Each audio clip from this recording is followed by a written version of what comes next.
Kami mahasiswa Universitas Atmajaya Yogyakarta, KKN Angkatan 79, Unit T, Kelompok 100, ingin memperkenalkan diri. Nama saya Yugi Afrian dari Fakultas Bisnis dan Ekonomika, Prodi Akuntansi. Saya Ratna Tandiala dari Fakultas Bisnis dan Ekonomika dari Prodi Manajemen. Saya Ignatius Daniel dari Fakultas Ilmu Sosial dan Ilmu Politik, Prodi Ilmu Komunikasi. Saya Mikhail Yuga Pradana dari Fakultas Teknik, Prodi Teknik Sipil. Perkenalkan, nama saya Maria Sri Dewi dari Fakultas Teknologi Industri, Program Studi Teknik Industri. Nama saya Angela Gloria Cahya Dewi dari Fakultas Teknologi Industri, Prodi Informatika. Perkenalkan, aku Yohana Baptista Fendianti dari Fakultas Ilmu Sosial dan Ilmu Politik, Prodi Ilmu Komunikasi. Perkenalkan, nama saya Marcel Infania dari Fakultas Ilmu Sosial dan Ilmu Politik, Program Studi Ilmu Komunikasi. Perkenalkan, nama saya Anggita Nakiko Asadiyana Putri dari Fakultas Ilmu Sosial dan Ilmu Politik, Prodi Sosiologi.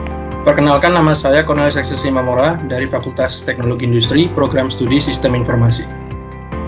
Potensi Desa Angleri. Kabupaten Gunung Kidul merupakan kabupaten yang berada di sisi tenggara daerah istimewa Yogyakarta yang memiliki 18 kecamatan. Salah satunya yaitu Kecamatan Bayan. Kecamatan Bayan sendiri berlokasi di wilayah sebelah barat Kabupaten Gunung Kidul. Di sisi utara, Kecamatan Bayan dikelilingi oleh Kecamatan Paduk dan Gedangsari. Sedangkan di sisi timur, Kecamatan Bayan dikelilingi oleh Kecamatan Wonosari. Untuk di wilayah selatan berbatasan dengan Kecamatan Palian dan Panggang, dan berbatasan dengan Kabupaten Bantul untuk di wilayah barat. Jika dilihat dari sudut pandang fisiografi, Kecamatan Bayan berada di zona tengah atau zona Ledok Sari, yang dimana daerah ini merupakan daerah dataran rendah hingga sedang, serta memiliki potensi yang dapat dikembangkan seperti pertanian, ekowisata, industri manufaktur, dan tanaman hutan. Luas wilayah yang dimiliki oleh Kecamatan Bayan sebesar 105,26 km persegi. Hingga dapat disimpulkan bahwa Kecamatan Bayan memiliki luas wilayah administratif terbesar kedua di antara 18 kecamatan di Gunung Kidul. Dan dalam Kecamatan Bayan terdapat desa yang bernama Desa Angleri. Gambaran umum Desa Angleri. Desa Angleri merupakan salah satu di antara 13 desa yang terletak di Kecamatan Bayan Gunung Kidul, daerah istimewa Yogyakarta. Dalam sudut pandang geografi, Desa Angleri memiliki luas wilayah 986,4 hektar yang terdiri dari tanah datar dan subur, tanah setengah persawahan dan tanah tegalan, dan tanah perbukitan. Tanah-tanah tersebut dibagi menjadi 4 kepemilikan, yaitu pemerintah desa, pemerintah daerah, perorangan, dan tanah keagungan dalam Keraton Ngayogyakarta atau Sultan Grog. Jumlah penduduk yang ada di Desa Angleri berjumlah 2.857 jiwa dengan jumlah 8 pedukuhan dan 38 RT. Dalam Desa Angleri memiliki kebudayaan tradisional, baik itu adat istiadat, tradisi, tarian, dan kesenian daerah yang masih sangat melekat. Tradisi yang masih dilaksanakan hingga kini yaitu tingkeban, rasulan atau bersih desa, nyadran, bahkan kegiatan perwayangan masih sering diadakan di Desa Angleri. Fasilitas Desa Angleri. Yang pertama yaitu pendidikan. Kecamatan Bayan memiliki total 77 sekolah dengan tingkatan yang berbeda, mulai dari SD, SMP, SMA, hingga SMK. Status untuk berpendidikan sekolahnya pun terbagi menjadi swasta dan negeri. Sekolah yang ada di Desa Angleri ini berjumlah 3 unit bangunan yang terdiri dari tingkatan SD berstatus swasta negeri. Salah satunya adalah SD Negeri Angleri. Infrastruktur Desa Angleri. Yang pertama ada sumur bor. Desa Angleri memiliki sumur bor air tanah yang merupakan bantuan dari Badan Geologi Kementerian ESDM sejak 2016 lalu untuk mengatasi kendala air bersih. Kedalaman sumur mencapai 127 meter di bawah tanah dengan pipa berdiameter 6 inci. Sumur ini menggunakan pompa selam dan menggunakan listrik dari genset. Lengkap disertai dengan rumah genset, rumah pompa, serta penampungan air yang memiliki kapasitas 5.000 liter. Lalu selanjutnya ada Pasar Tani. Pasar Tani dibangun oleh Kepala Desa Angleri yang berlokasi di samping Balai Desa yang bertujuan untuk meningkatkan perekonomian masyarakat karena letaknya yang strategis, yaitu tepat di pinggir jalan.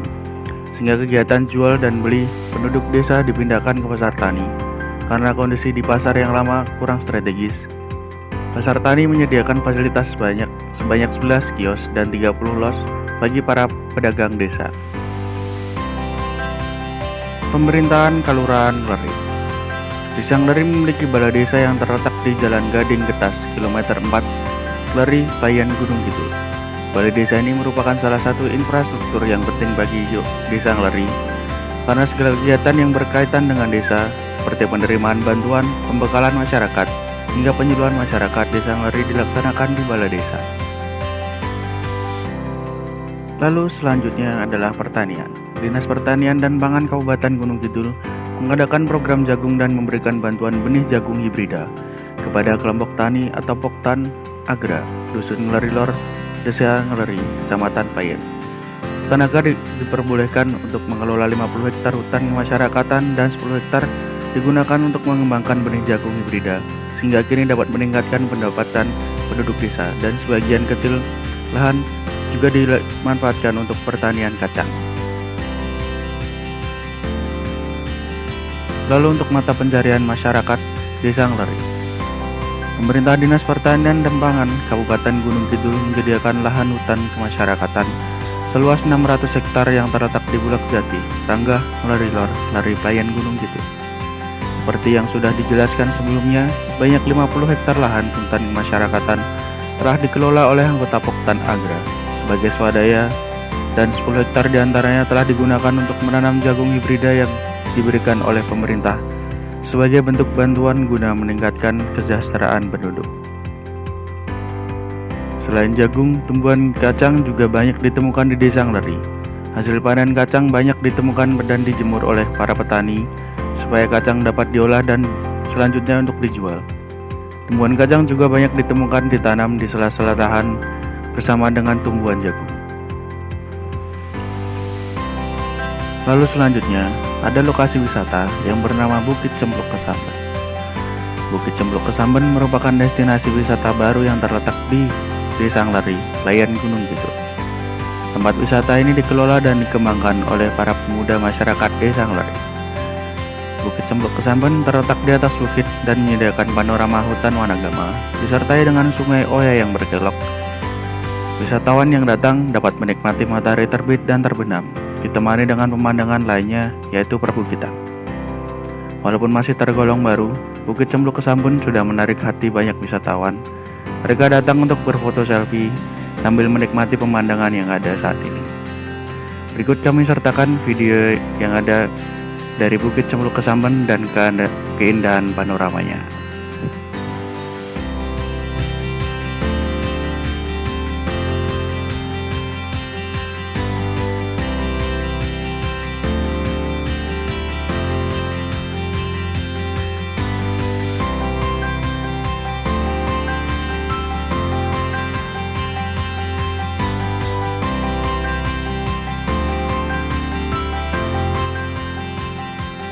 Untuk sejarah Bukit Cempluk Kesamben, Kabupaten Gunung Kidul dikenal dengan memiliki bentang alam yang mempesona, salah satunya wisata Bukit Cempluk Kesamben.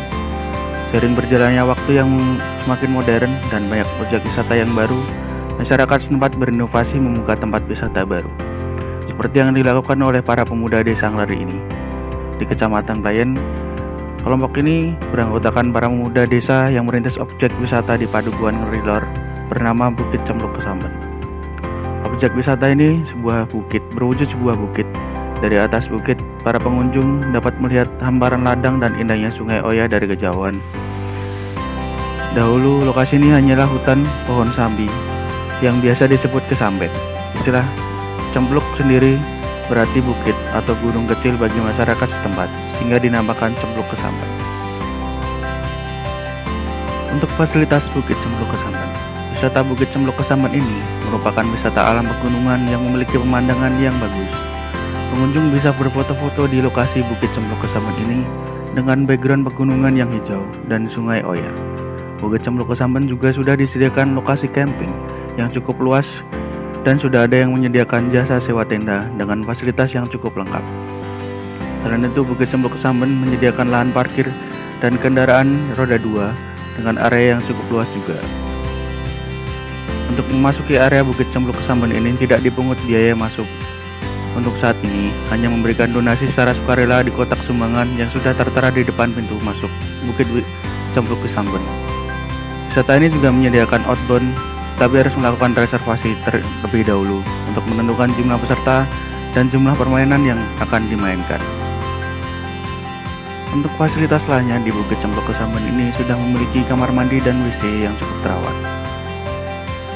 Untuk dapat datang ke lokasi wisata Bukit Cempluk Kesamben ini sudah memiliki fasilitas akses jalan yang mudah dilalui, tapi akses jalan ini masih berupa jalan berbatu dan tanah yang memungkinkan untuk dilewati saat ini untuk sampai ke dalam lokasi wisata Bukit Cempluk Kesamben tersebut.